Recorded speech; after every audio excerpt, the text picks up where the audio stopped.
Okay.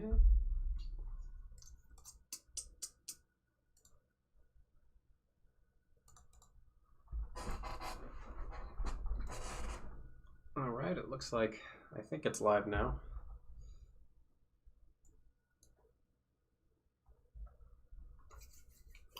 Forgive me for a second, it always takes about 2 or 3 minutes to get the settings right as I start these live streams. All two of you who are here.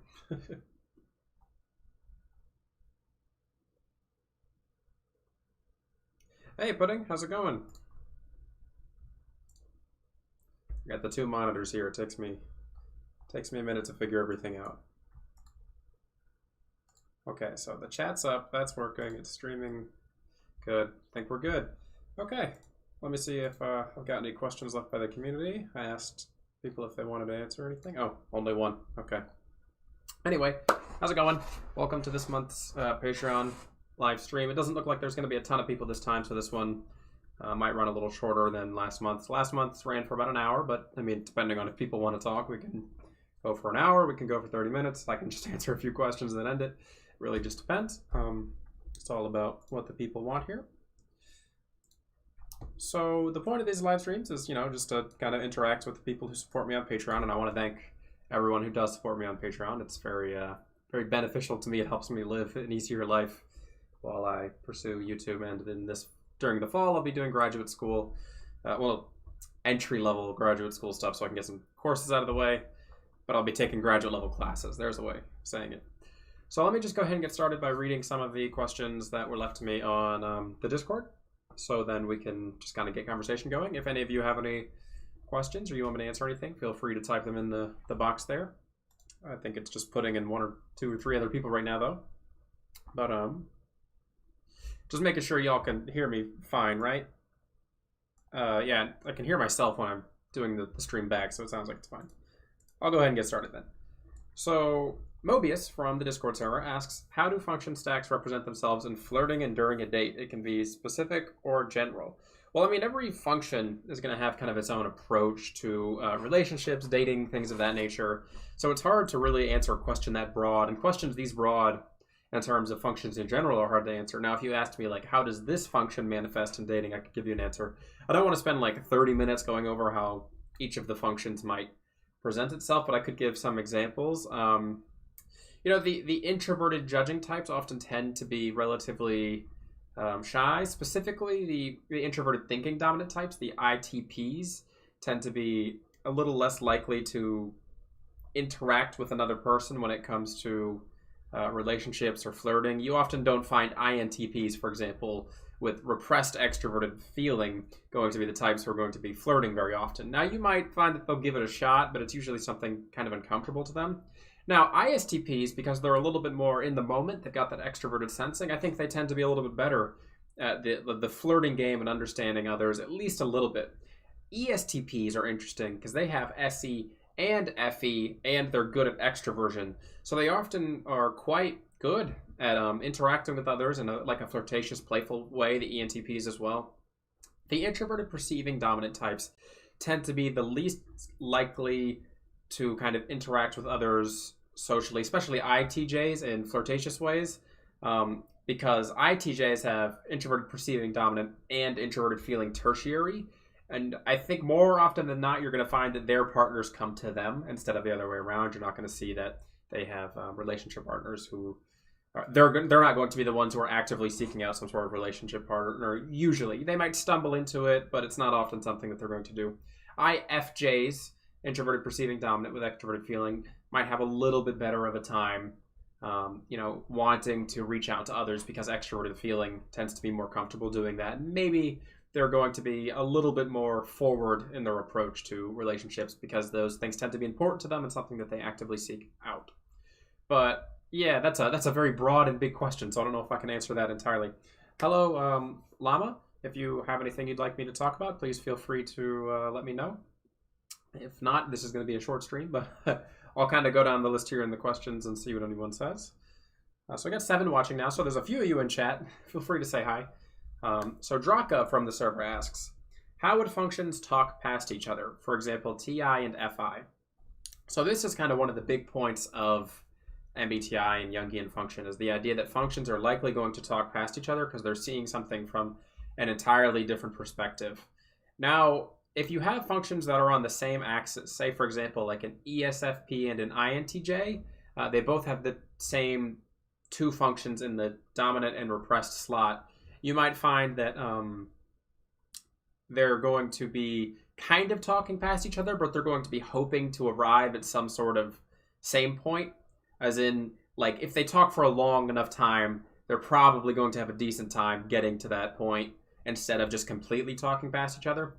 I think you're going to find that the hardest problem types are going to face is when they're talking with someone who has the entirely different function stack than them. So say, for example, an INTJ and an ENTP, there's no shared functions anywhere in the function stack. Same with the ESFJs. The SFJs, they tend to kind of talk past the INTJ. And it's not that they can't get along or communicate, it's that they're often trying to reach some sort of different conclusion with every single aspect of communication.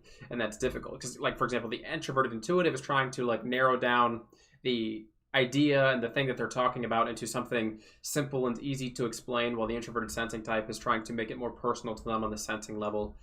It's more easily explainable when you look at, say, for example, extroverted thinking versus extroverted feeling, or the extroverted thinking type says, well, look, how can I organize and systematize this to make this the most efficient and the best in the, logical ways, while the extroverted feeling type says, how can I manage this and systematize this in a way that's going to allow for everyone to have the best overall kind of experience, and it's going to make it easy and harmonious for everyone. And those two things can certainly clash because they're going to be against each other in some aspects. If you're trying to organize an external system in two different ways, you're not going to be able to come to that kind of singular conclusion. Oh, you said you left a question on the Patreon? Here, I can pull that up real quick. Let me see what is there. A post here. Okay, tell us about your D&D characters. Okay, that's a fun one. That's not MBTI related, but fun. So when it comes to D&D, I DM'd. I was a dungeon master for about 1.5 years. That was my first experience with D&D. I didn't start out as a player. I started out as a dungeon master. And that was fun because I really enjoy story writing and storytelling. And if you've been on the server, you can see that I have the little RPG levels. And every time someone promotes, I like to write a little paragraph about like how they got there and the story up to then. And I enjoy that type of thing. I really enjoy storytelling in general because it's a way to express a little bit of that inner intuitive, I think even creativity might be a good word. I don't know if creativity is the right word there, but I have a very imaginative mind and I like to talk about those things occasionally. So that's why DMing was very interesting and fun for me. Now, recently, I made my first character. I want to say recently, it's been a year already, but my first character was a ASMR, which is like the half angel race. He's a fallen ASMR, edgy boy, and he's just a fighter, an ASMR Battlemaster fighter.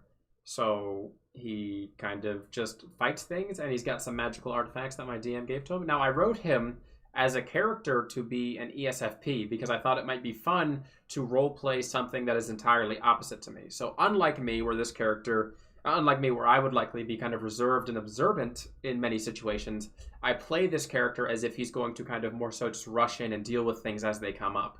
I don't allow him to be entirely introspective, and it's fun because it goes against me as a natural person, and it allows me to kind of play with this other side of myself. And I actually think D&D is really interesting for that sake. And I read a study once back when I was doing my psych undergraduate degree where they tried to get kids who were having social struggles to engage in these types of things, especially gifted children who weren't able to communicate with their peers very easily, by doing role-playing exercises, and some of those were like D&D related.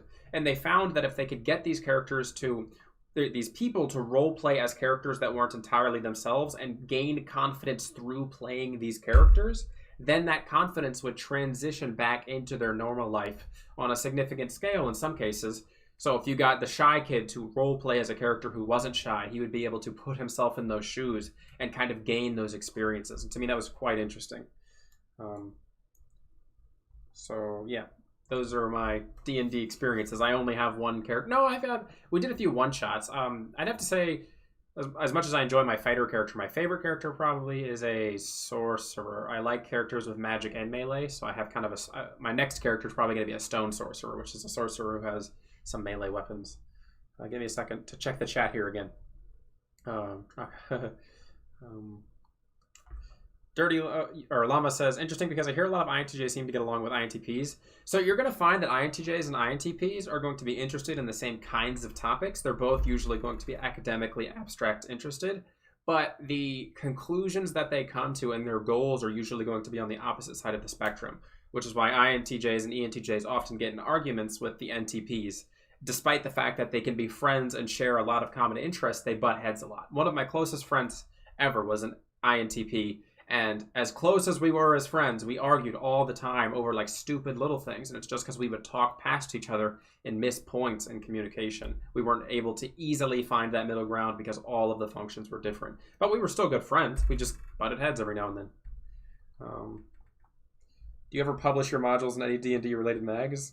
No. So when it comes to my D&D modules back when I DM'd, I very much just allowed my imagination to do what it wanted. I very rarely just used a monster from the monster manual, because the group that I play with loves homebrew, and we're completely fine with anything as long as it fits within the scenario we're in. So most of the creatures and bosses and stuff that I had, I would make from scratch. I might pull some abilities or like a template from something. Like if I was making a Lich style boss, I might look at the Lich in the player manual and pull something from there. But most of them were just like, all right, I want this to be a boss. How can I realistically turn this into something that's going to be usable in the D&D 5th edition system? Okay, so I think that ties into the fear response of how your brain gets into new habits. Okay, yeah. Opal Knight says, my husband recently hosted with a D&D counseling group for HT. It was canceled because of COVID. Oh, I'm sorry to hear that. I know that D&D and role-playing in general just has a lot of benefits for a good amount of people in terms of mental health and all that. Now, it's not like ubiquitous. It's not going to work for everybody. I tried to get my wife to play D&D with me once, and she just couldn't really get into it. She struggled with the imagination aspect. Yeah. Bernadette Deandra says, hi all, just joining in. Nice to see you. Thanks for joining the stream. It's nice to see quite a few people here. If you can see the list here, on the bottom side of the screen with all the patrons. The patron list has grown since the last live stream, so I really want to stop and thank all of you who are in here who are patrons.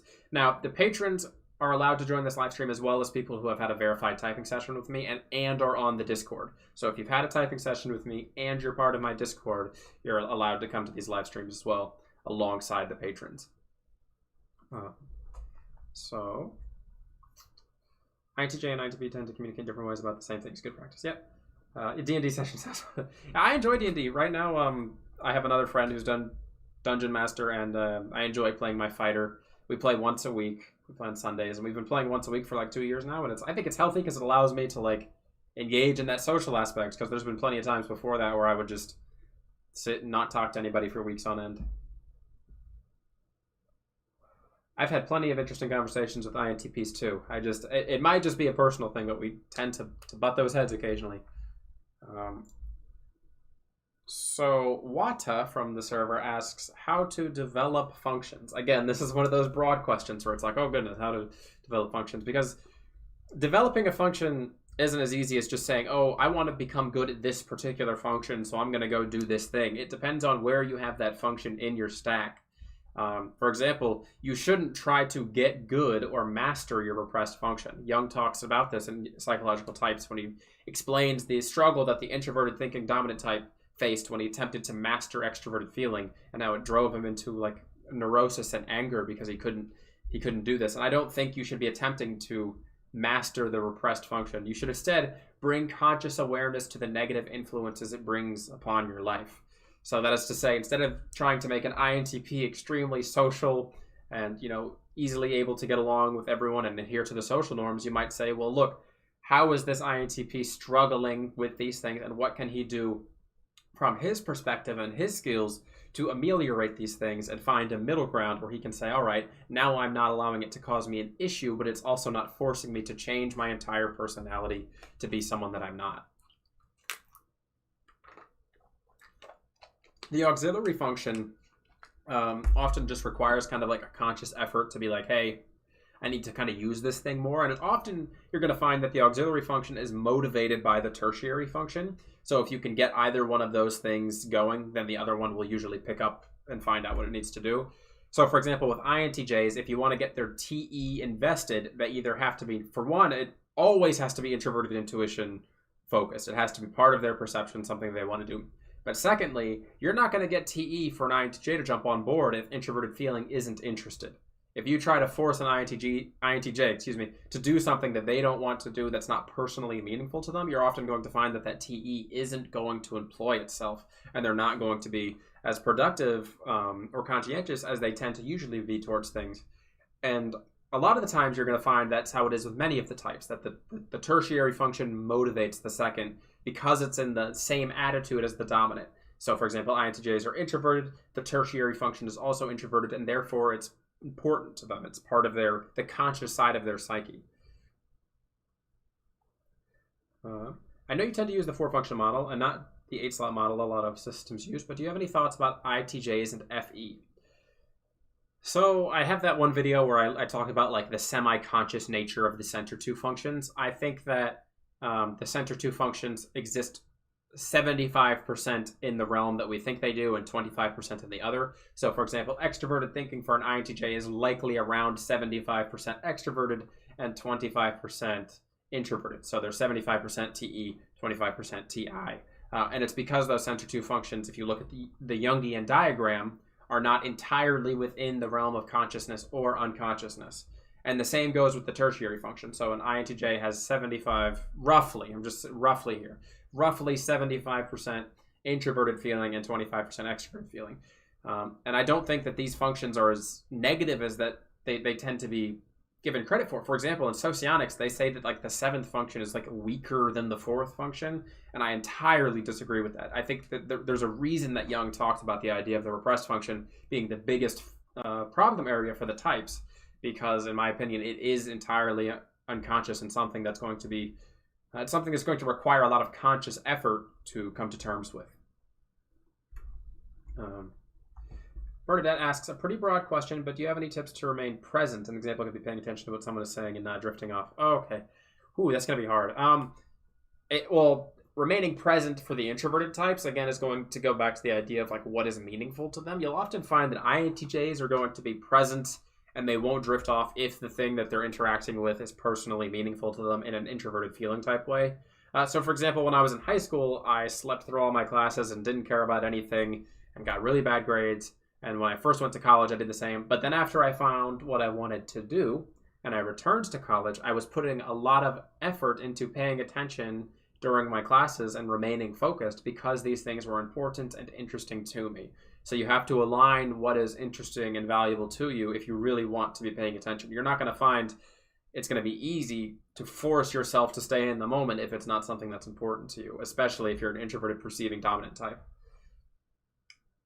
This is kind of a weird question, but is spirituality tied to NI in any way, or is it separate? For example, if someone with repressed NI started looking at spirituality, would that be screwing with their psyche, like Jung said, or is it completely unrelated? So that's a great question putting it out there. I mean, that's actually a really good question. So spirituality, I think, is related most to introverted perceiving, both NI and SI. I think NI tends to be more of like the woo kind of stuff, like the magic-y spirituality type stuff. But here's the interesting thing. You're often going to find that introverted intuitive dominants tend to be, or even secondaries too, tend to be really drawn towards like spiritual, mystic type things. But they're also able to tell when that's not true or when it's nonsense. So they're going to be more so interested in things that are really mystical to them or really spiritual in some realistic sense to them. Now the SFPs or the STPs even, with low introverted intuition, are often the ones who are interested in things like tarot cards and astrology signs because they provide a sense of introverted intuition. They provide like this surface level, look how mystical this thing is kind of attitude.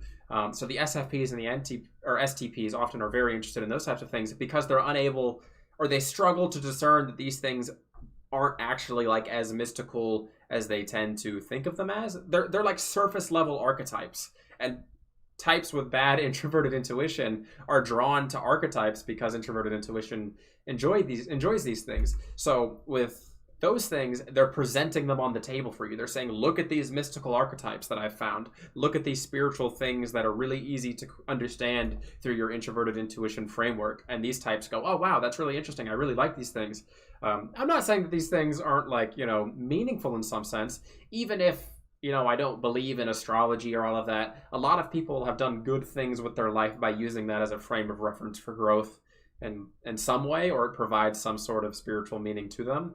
But I do think that the lower introverted intuitive types tend to latch on to things that are easily able to give them that kind of spiritual feeling that they crave for with their lower introverted intuition.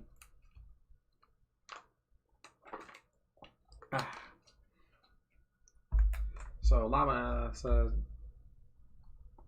okay, yeah. So, all right. Well, that's all the questions I have written. I should have asked yesterday. I didn't think about that because I was sick yesterday. So those of you who are on the Discord will know I was not feeling very well yesterday, and I forgot to do some things that I was supposed to do. That's okay. So let me know what's the next thing. What are we talking about now? Let me see. What have I been studying recently? Well, I know some of you may know that I've been interested in that attitudinal psyche test. I've done some videos on it, and they didn't do so great. But I think attitudinal psyche is really cool, and if you haven't checked that out, you should maybe look at that video that I posted on it or go take the test, because that's a personality system with 24 types, and I think it could actually be a decent, I don't want to say competitor, but something to use alongside MBTI to get a better look at your personality. So I really enjoy the attitudinal psyche system. Opal Knight asks, have you ever considered writing your own book on MBTI, the INTJ experience, or anything? So I have thought about the idea of writing my own book someday, and I would like to do that, but I also feel like I'm not nearly like as educated as I should be if I wanted to introduce anything new to the typology world. So one of the reasons, and one of the like gripes that I have with a lot of the type people in the type community right now, is most of them are like creating systems of type without understanding the original system that was proposed by Jung deeply. Like they say, oh, look, I've got kind of this, like, I don't want to say surface level because it's kind of mean, but it really is. A lot of them will say, oh, look, I have kind of like this surface level understanding of this typology system. Let me take what I think is wrong from this and make my own system without really understanding why I think it's wrong, or if that it really is wrong based on what the system really is. Because Jung's work goes really deep. Like, people will read psychological types and they'll be like, all right, I understand Jung, I've read about the functions, I understand it. Well, what they don't realize is that Jung talks about type in more than just psychological types. The image of the psyche with relation to the functions is not in psychological types, it's in Alchemy of Psychology. Or Psychology of Alchemy. I can't remember if it's Alchemy of Psychology or Psychology of Alchemy. But Jung talks about types in more than just psychological types, and many people fail to realize that there's a lot of depth, and that most of Jung's ideas, especially type, are interrelated and connected to his other things, like the unconscious, the collective unconscious, his archetypes overall. All of these things are connected to type, and people will go and create these systems. And I went on a tangent here, but I'm essentially saying is that I don't want to be just another person creating my own content or system or knowledge from this work until I feel like I really have a decent grasp on it conceptually, if that makes sense. Llama asks, do I have any further thoughts on the masculine feminine thing I blogged about a while back? I wouldn't say I have any further thoughts. The idea of each function having 3 layers of masculine and feminine is really interesting to me, and it's something I've kind of thought about, but I don't know really where else to take that. That's one of the very few things that I've written about that's kind of like my own idea related to types. But now that I'm like, oh yes, I can kind of pinpoint why I think certain functions are masculine and why I think certain ones are feminine. It's like, what do I really do with that information? It's just kind of conceptually interesting, but there's not enough for me to like verify if it's true. But and I also don't know what I would do with it even if it was true. So it's like, oh yeah, you got that. But you know, objective personality has their own masculine feminine system, and they seem to use it in some way. But in how I view it, functions are inherently masculine or feminine. So I can't say that, oh, because you have feminine such and such function, you should be doing such and such thing. I would say that, you know, this function is inherently feminine, therefore you have a primarily feminine psyche with a blank secondary function to support this psyche.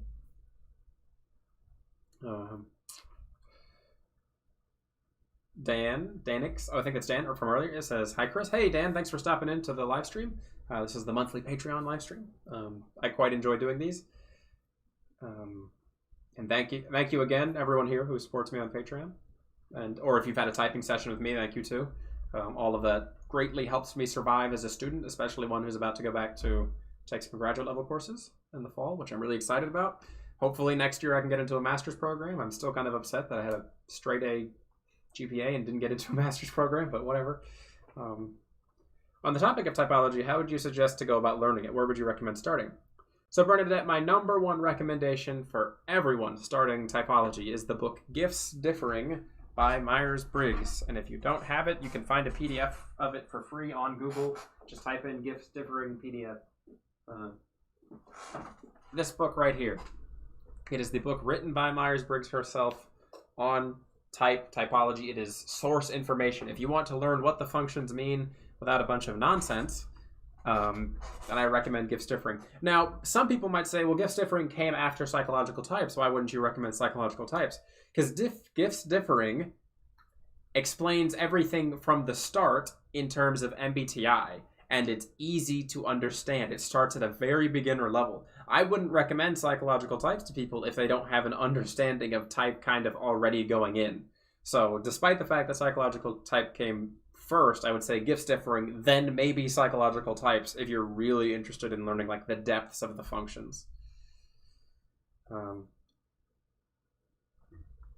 Good Day Gene asks, can you expand more on how you just do a video? So yeah, it's pretty easy for me. I often make videos around what is currently interesting to me, what's currently been like what's for the past day or two been kind of interesting to me. I should, and it's something that I realize I probably should do, but I don't schedule videos very far ahead in advance. A lot of YouTubers recommend being like 1 or 2 videos ahead and releasing them ahead of time. But for me, that kind of kills my creative freedom. I want to make videos around things that are currently interesting to me. So every week I usually release a video on Tuesday and Friday. So Monday mornings, I wake up, I have breakfast, I shower, whatever, and then I have a 3 to 4 hour time slot for me to make a video. Now, my videos are only 10 minutes. You know, it doesn't take me a whole long time to record them. And when I say I have 3 or 4 hours to make a video, I mean just to record. And it usually doesn't take me 3 hours to record a 10-minute video. Then I can edit throughout the rest of the day freely. It only takes me about an hour to edit. So what I do is I say, okay, this is a topic I'm interested in. I'd like to make a video on this. And if you notice, all my videos have a relatively similar format. I start the video with, hey guys, welcome to AsuraPsych. Today we're going to be talking about such and such, blank, blank, blank. Let's get into it. Then the intro rolls. Then I start with a basic explanation of the topic that we're going to be talking about today. Then I go into deeper understanding around that topic, which can last anywhere from like 5 or 6 minutes. Then I usually relate it to something else. And then at the end, I wrap it up with kind of a summary of the video. And that's my general format for making a video. So if I have an idea, I just kind of push my ideas into that format for how to make a video, and it comes out really easily. I don't make scripts or anything. I just know kind of generally what I want to talk about, and I talk about it. And that's how I make my videos. Nothing terribly special. I'm saying a lot, which is bad for speech. I should stop saying If I say stop watching. No, I'm just kidding. Don't stop watching. So... okay, yeah, but that is my system for recording and making videos. I've been doing that for about a year now. I quit my full-time job September 1st last year, so it's in just like a week. It'll be a year that I've been a full-time YouTuber and type session person. I'm just getting by, or barely getting by. I mean, it's a lot easier with people supporting me on Patreon and buying typing sessions, so I appreciate it. All right. So, all right, what else was I going to talk about? Sources for learning about MBTI, I already said. Gifts Differing, right? Then Psychological Types. There's some other books that are like decent for understanding type. There's ones that are like nuanced for certain conversations. Like The Developing Child by Elizabeth Murphy is a good one if you want to learn about how children develop in relation to Jungian type. But those are kind of niche. There's a a manual one called In the Grip if you want to learn about repressed functions. One thing I would recommend is don't seek too much random information online when learning functions, especially if you're trying to learn MBTI instead of, say, for example, another system. You're going to find different definitions wherever you go. Pick one kind of source material that you want to work from and use that as your definitions for understanding and build upon that foundation instead of trying to kind of just incorporate everything together and push two definitions for a function together and make them mesh when they don't mesh. Thoughts on Enneagram? I don't really like Enneagram, if I'm being honest, and I know people don't like that, and I know a lot of people love Enneagram, and there's nothing wrong with liking Enneagram, I just don't really like it. So I think Enneagram is missing types, and that's why I don't think it's good. So if you look at Jung's 12 archetypes, you can look these up at some point. I think there's a website called like Soulcraft or something where they have the Jung 12 archetypes. I think this is just a better version of Enneagram. Now, Enneagram talks about intertype relations. So if you're one type, you've got like a wing, and then you've got a tri-type, and you've got this and that. But what I think is missing is kind of a certain triad or a quadra, if it was going to be something, because they essentially use mind, heart, body/instinct in Enneagram. And I talked about this a few days ago in my Discord. I think that they're missing a soul triad. And I've seen a lot of triad systems attempt to do this, where it's like mind, heart, body. These are the three things that are facing each other. I think that a lot of the attributes that would be attributed to a soul triad are jam-packed into the heart triad and misattributed in such a way. Which is why, for example, many NI dominants, true NI dominants, or at least the ones that I've typed, struggle to like relate heavily to a type in Enneagram. Or it's why you find that like ENTPs and INTJs will both score as fives, despite the fact that they're both probably not really that similar in the values they have and the things that they're interested in, beyond the fact that they're academically oriented. So I think Enneagram is missing or lacking, and that's my best way of saying that. I don't think it's entirely wrong, and I think certain people are going to be able to glean a lot of insight from it. I just don't, it doesn't do anything for me. How much time do you take to type someone? It took me 2 years to find my type. How can you be sure of typing someone in a short period of time? Great question, Opal Knight. So my typing sessions professionally are an hour long for a full typing session.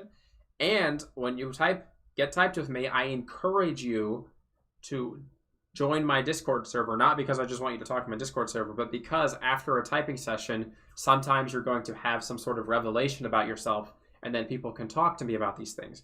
I've had sessions where I've typed someone as something, and then a few weeks later they said, hey, I've really been thinking about this. Can we talk about this? And we'll type to each other. And I'll say, no, that you're probably right. What you were showing me wasn't a great representation of your true self, and I think you might actually be this type. One of my moderators, his name is Madshot, is an ENTJ, and I originally typed him as an INTJ because in the call with me, he came off very reserved and withdrawn because, you know, he was presenting that secondary function in a way. He was showing me more of his NI because maybe he was nervous, or maybe he didn't know or maybe he didn't know what he was going to talk about. But he was showing me more of NI in that case. And then when I got to know him, I said, bro, there's extroverted thinking all over the place here. Like, very much an ENTJ. No way you're an INTJ. But yeah, it's hard to type someone in just an hour. Some people are way easier than others. Like, EJs usually are fairly easy.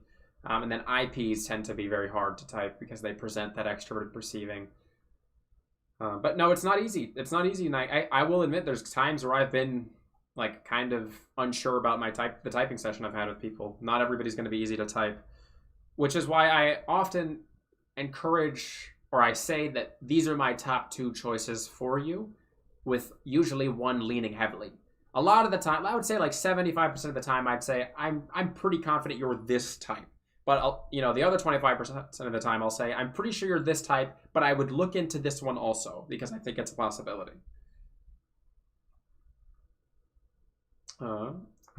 Good day, Jesus. How do you correlate the abstractive functions or type and when you were actually supposed to have been realizing that? Correlate the abstractive functions. I'm kind of confused, Gene, what that question means. Like, how do I correlate the experiences I have related to type based on like what I know of type? Maybe, is that how you're asking that?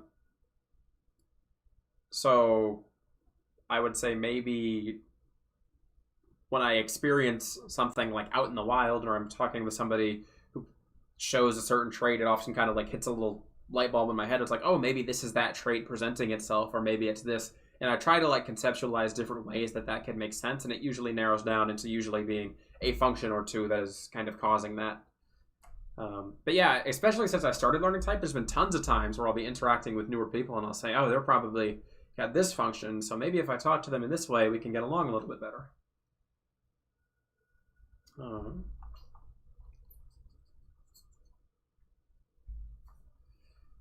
Yeah, I'd say I don't try to like superimpose the functions onto people, more so as I tend to notice the functions within people that I talk to, if that makes sense. YouTube chat lag. Sorry if there's some lag here. I'm thirsty. I'm getting hungry. I'm always happy that, you know, the people who show up here do show up. So thank you all for coming. When I first did the live stream last month, I was like, oh, this is going to be the first Patreon live stream, and it's probably going to be like 2 people, and it's going to be really quiet and awkward, but it's been really good, so I appreciate it. And I think maybe next week I'm going to do a public live stream, because I haven't done one in 2 or 3 months, and I like to let everyone else participate too. I don't want to feel like I'm completely paywalled off. So every few months, I'll do a public live stream and let everybody jump in.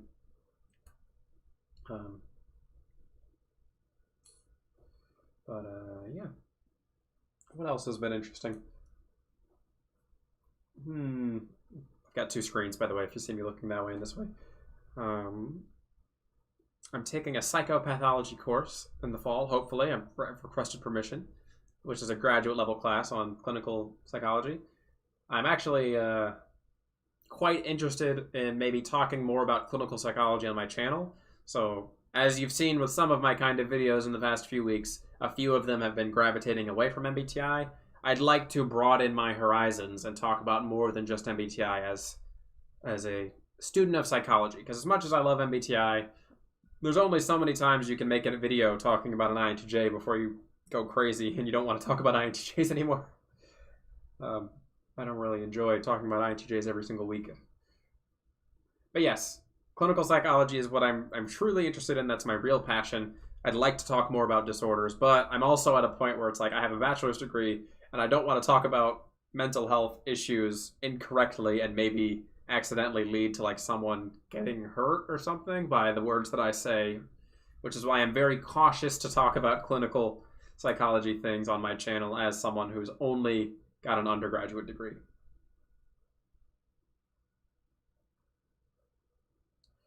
How do I attribute it to my NI in relation back to the idea of like noticing things? I don't know. I don't know if I actively try to attribute it to NI. It's more so just kind of like, just kind of happens, I guess. It's not like I'm like purposefully trying to notice these things. Is it hard to figure out how to describe how different cognitive function dominants think to people with those dominants when you don't have that cognitive function as your dom?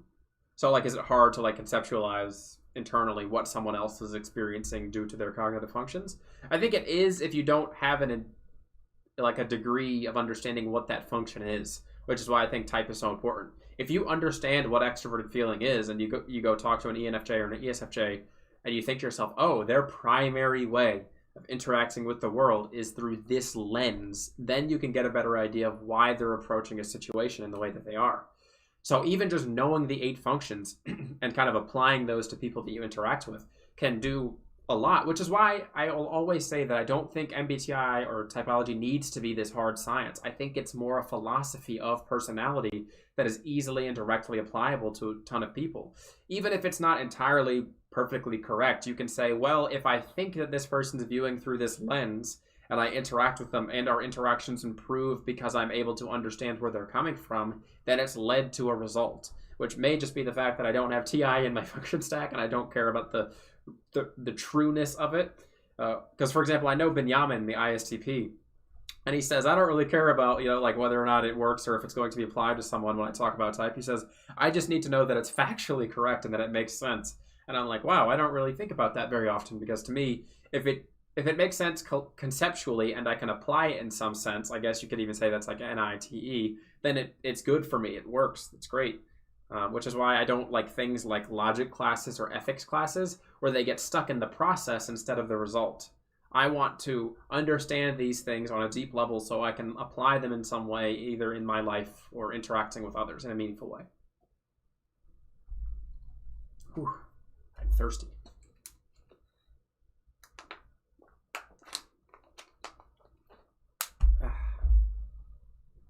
I hope everyone's staying relatively healthy and safe with the Rona going on. If it works, then it works. Yeah. TE. If I can understand it conceptually and it works. That's the most important thing, I think, for an INTJ compared to like an ENTJ. The ENTJ just says, if it works, it works. Whereas the INTJ says, if I can understand it and it makes sense to me, and then it passes all of those checks, then I will use it if it works. I am drinking that water. Then after this, I'm going to make some dinner. I'm probably going to have some chicken or something. I don't know.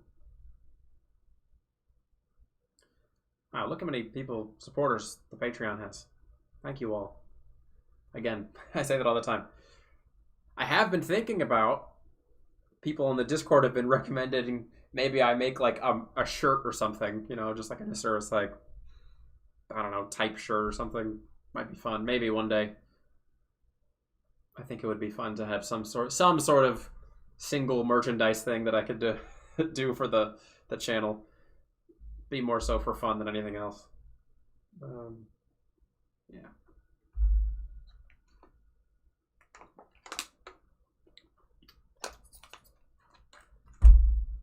So what is there left? So it's 5:40. We'll go for about 20 more minutes. You said, good, do it. Are you talking about the shirt, Llama? I'll do the shirt, I swear, at some point. You got a Frank James shirt? Nice.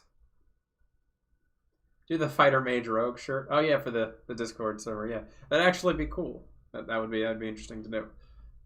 The server's like Fighter Mage Rogue. I talk to Frank James like once every month or two.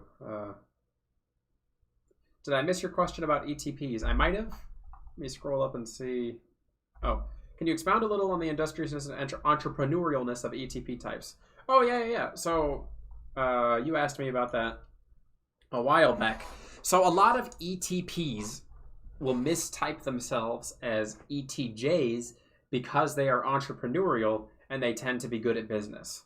Now, ETPs, I think, are the most entrepreneurial in the fact that they're likely to start their own some sort of business or industry or something related to that.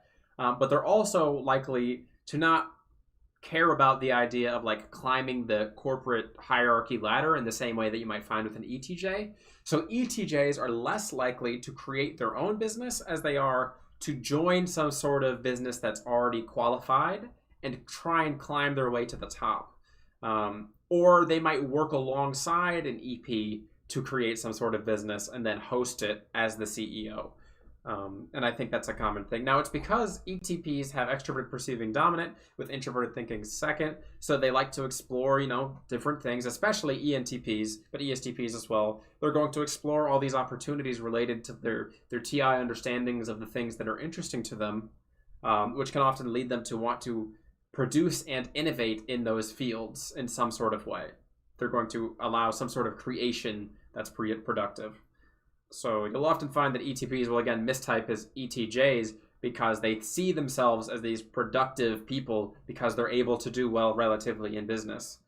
And I think it's a common misconception because you can be an ENTP or an ESTP and be conscientious. You don't have to be, just some crazy motorsport person to be an ENTP or an ESTP. You don't have to be some wild child. You can be a fairly conscientious, dependable person. I always say that like Tony Stark / Iron Man from the Marvel movies is a great representation of an ENTP.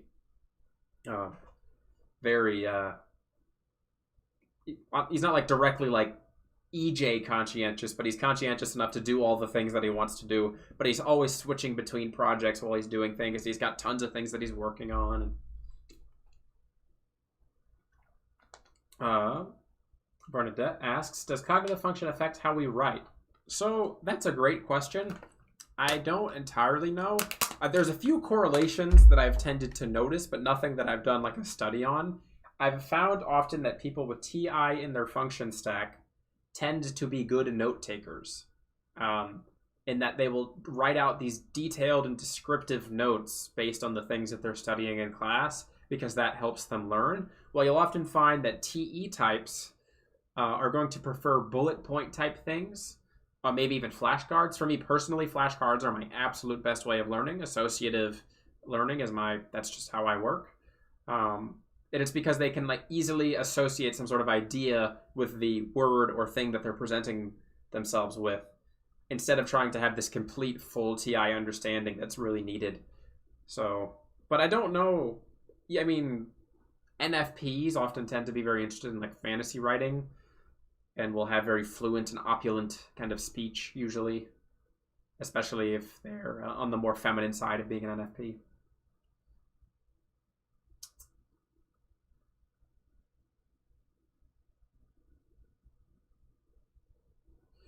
Yeah, the SCSI. Yeah. Tony Stark is a good example of an ENTP. Yeah, I think he is. What I think of those SCSI theories,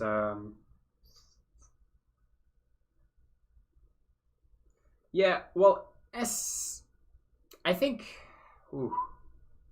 I think SE is more likely, instead of going to describe the details, they're going to describe maybe the impact that it kind of, like, they might use descriptive terms like amazing or awesome when they're experiencing or trying to explain something in the extroverted sensing realm, how it impacted them in that kind of immediate way, where the SI person might actually give more detail towards the thing that they're interacting with, because they're able to refine what it means to experience that thing.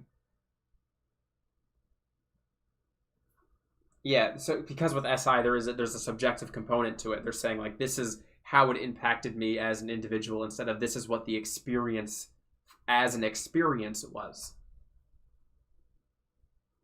How do you view healthy type development? INFJs are encouraged to be more selfish, for lack of a better term, and that is deemed healthy development. I don't think INFJs need to learn to be selfish as much as FE top 2 types need to learn how to not be overly self-giving.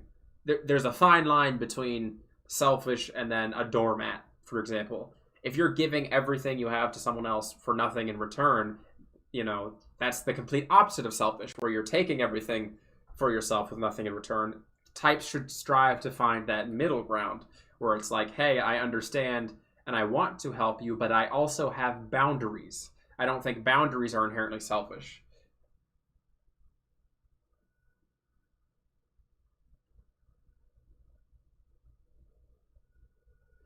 Yeah. I don't think, yeah, exactly. Mother Teresa, I don't think, was an immature or unhealthy individual. It boils down to the idea of like being able to know when to set those boundaries and how important they are. Not just for other people, but for yourself as an individual. The thirst. Did I miss any questions? I think I got all the ones here. Anyone else got anything for me?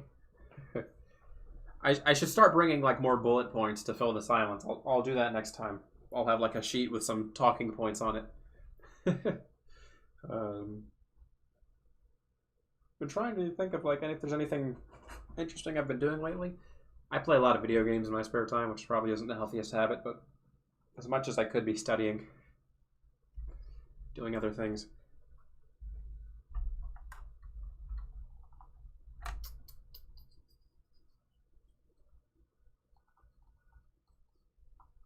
I do think one thing that I've been thinking about type-wise is that a lot of people associate introverted sensing with memory and a comfort in familiarity. And I think that something that people miss is that NI also has a comfort with the familiar, but the introverted sensing dominant types have a comfort with the physically familiar, while the introverted intuitive types have a comfort with the intuitively familiar, which is why they tend to prefer the depth over breadth of intuitive knowledge. While the extroverted intuitive might hop from idea to idea in the unconscious, exploring these things, the introverted intuitive says, this thing is really interesting to me. I want to explore it on a very deep level, and I'm going to familiarize myself with all of the intuitive aspects of this, which is no different than how an introverted sensing type familiarizes themselves with the comfort of the things that are important to them in an introverted sensing realm. So I don't think introverted sensing is exclusively the function related to familiarity and memory. I think introverted intuition has this just as well, but introverted sensing tends to come off more like that because they can place value in things that are physical instead of ideas, and therefore they tend to hold on to things that spur on these kind of memories instead of holding on to concepts in their head that will spur on these types of things.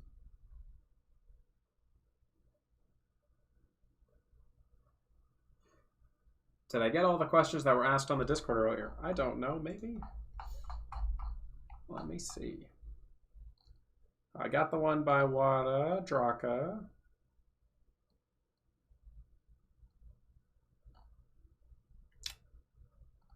Leggy asks, why am I always trying to fight? It's you a punk, Leggy. Hope you watch it. No, I'm just kidding. Leggy trying to fight. No, I think I got all the questions there. Going off on your point, setting boundaries and deciding what to do with them. We were talking about some ISTJ stereotype in the survey the other day. Any more thoughts on what an ISTJ or INTJ specific stereotype might actually be? PITE effect in general? Well, ISTJs and INTJs are going to be very similar, despite what people tend to think. The introverted perceiving dominance, especially if they have the same auxiliary function, are usually quite similar in their behavior, at the very least. ISTJs are exceptionally motivated and driven individuals when it comes to whatever it is that they want to do via introverted sensing. No different than how an INTJ is often going to be pushing towards some sort of goal. The ISTJ will push with that same level of energy, usually in the opposite direction towards some sort of level of preservation. And I think I was talking about the idea that I think the character Bayek from Assassin's Creed Origins, I think he's an SI dominant, either ISTJ or ISFJ. And what's really scary, there's few things scarier in life than a dominant introverted sensing type who's lost something valuable to them. Because in Assassin's Creed Origins, Bayek has his son killed, and his whole quest is this big long revenge thing, and it's like everything else is just tunnel vision gone because his introverted sensing preservation importance has been denied to him, and he will do anything in his power to get back, or at least try and make things even. And it's powerful. I think introverted sensing is this very powerful function that people really underestimate. I do think introverted sensing is quite interesting.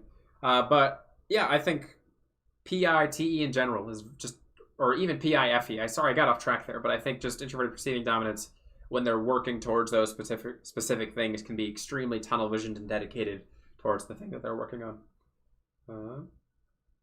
Yeah, like it says, always trying to fight.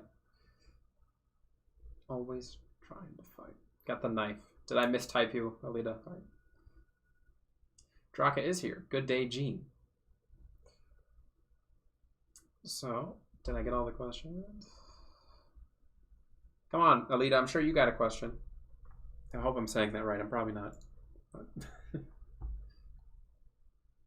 There is such a bias against SI. Like, people think SI types are like these boring people, and I think they tend to prefer a simpler life on average. Without a doubt, I'll say that. They prefer to live in a more kind of comfortable, stable life, and there's nothing wrong with wanting stability. But once an SI type dedicates themselves to some sort of purpose, the whole world changes. I always associate them with the archetype of in fiction, you have the knight commander kind of character, not the overly overt extroverted knight commander, but the one who will do anything for his organization or his purpose and will die by the blade. He'll fight to the bitter end to preserve what is important to him. And I think that's a great representation of the SI dominant archetype, fighting for what is important to them in those terms. Also said how Ezio's life got messed up. I think Ezio is an ENFJ. He's very charismatic and outgoing. I do think Ezio is an ENFJ, but I'm not entirely sure about that.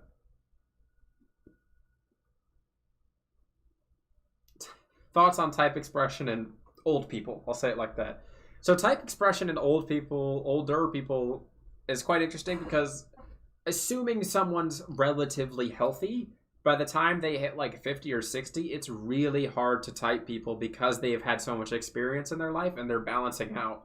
I think that the dominant function in relation to everything else tends to kind of really smooth itself out after the 50s.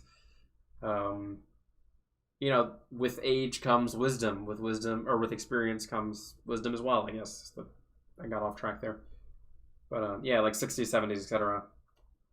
But older people are much harder to type because they have so much experience, and it's hard to like attribute an entire lifetime to certain functions, especially when they have learned behaviors, they have professionally learned behaviors, they have things that they got from their family, they've married, they've raised children. These are all things that like have drastic impacts on the personality, and attributing certain traits to any one of those things.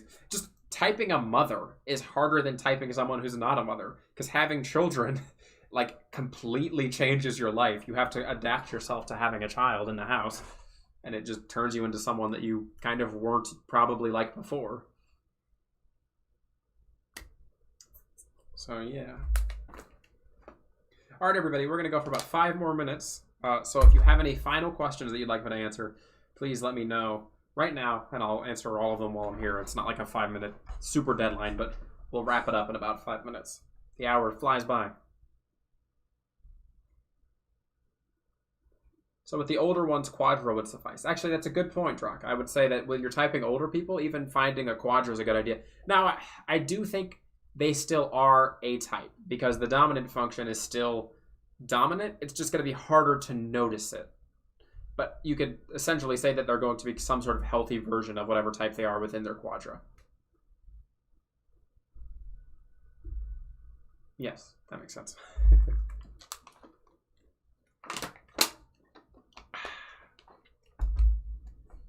Any final questions? I'm excited. I'm getting a new computer monitor here soon. I got one of those nice curved ones. I'm going to move this nice one that I have here over here. Get rid of that one. Or maybe I could have 3 monitors. The possibilities are endless. Fights with autocorrect on Quadros. Yeah. Autocorrect is like... I feel bad for autocorrect on the people's computers who have... MBTI as one of their interests, because it's just like, TE, this isn't a word. Like, come on. What's with all these nonsense words? Why are you so aggressive with your water bottle? Because I'm thirsty. Do you know how hard it is to talk for an hour straight when you're an introvert?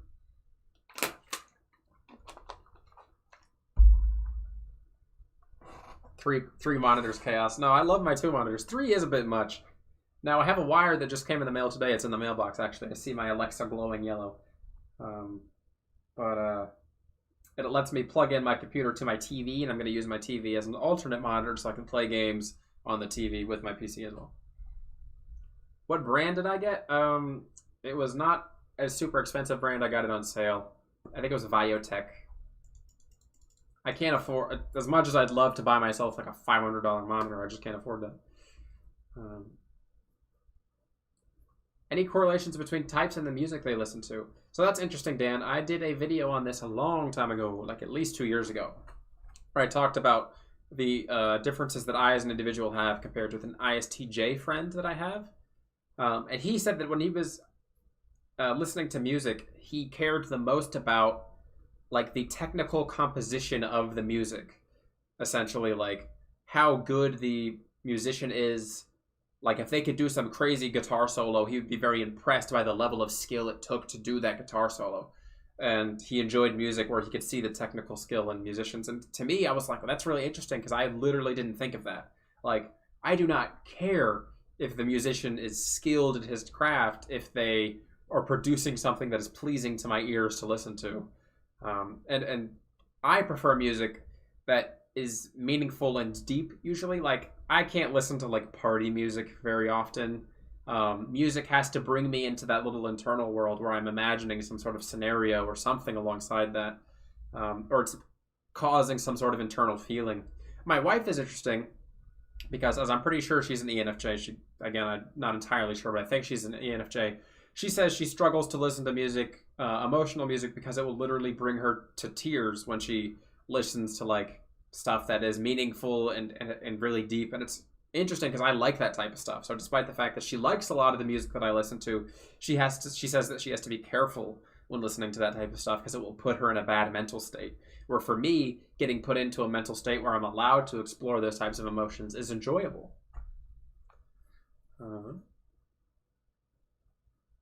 Being an introvert makes me thirsty, yeah. Opal says, thanks again for hosting these live streams. Really interesting. Well, thank you all for showing up to the live stream and supporting me on Patreon or buying a typing session, whatever you've done.